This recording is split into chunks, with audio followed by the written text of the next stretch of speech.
3 నెలలు అయింది పోయి. నా పేరు బాజింకి ముచ్చాలమ్మ, మాది కేఆర్పేట. 3 నెలలు అయింది. రోడ్డు రిపేర్ అయింది, ఊళ్ళు పట్టించుకోలేదు గవర్నమెంట్. 3 మంది ఇక్కడ పడిపోయినా సరే పట్టించుకోలేదు. ఎన్ని అట్లెట్నా ఏ చేసినా పట్టించుకోలేదు. రాళ్ళు పెట్టాము, ఎన్ని రాళ్ళెట్టు ఎన్ని బోర్డులెట్టు ఎన్ని చేసినా సరే ఊళ్ళు పట్టించుకోలేదు. కాలు ఇరిపోయింది, ఒకళ్ళ చెయ్యి ఇరిపోయింది. అలాగా యాక్సిడెంట్లు అయి పడిపోయి పోతాంటారు కానీ జనాలు రోడ్డు పట్టించుకోలేదు, వస్తున్నారు వెళ్ళిపోతున్నారు, దాన్ని సరి పట్టించుకోలేదు. నేను అంతే వస్తున్నారు. ఆరంభంలో ఫోన్ చేశాను, నిన్న వచ్చారు. అందరూ రావడం చూడడం వెళ్ళిపోవడమన్నారు, గోడ కట్టిమన్నారు.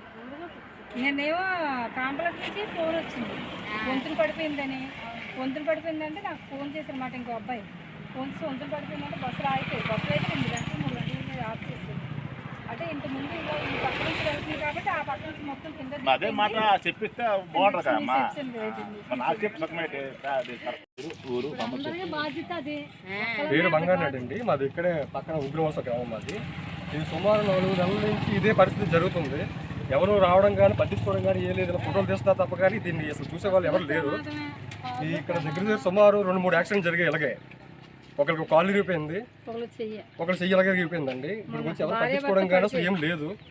ఇలా మీరు రాలే పట్టి ఏం చేసాము, చేసిన తర్వాత కూడా పెద్ద పెద్ద వెహికల్ తిరగడం వల్ల మెయిన్ రహదారి కావడం వల్ల ఇలా జరిగింది.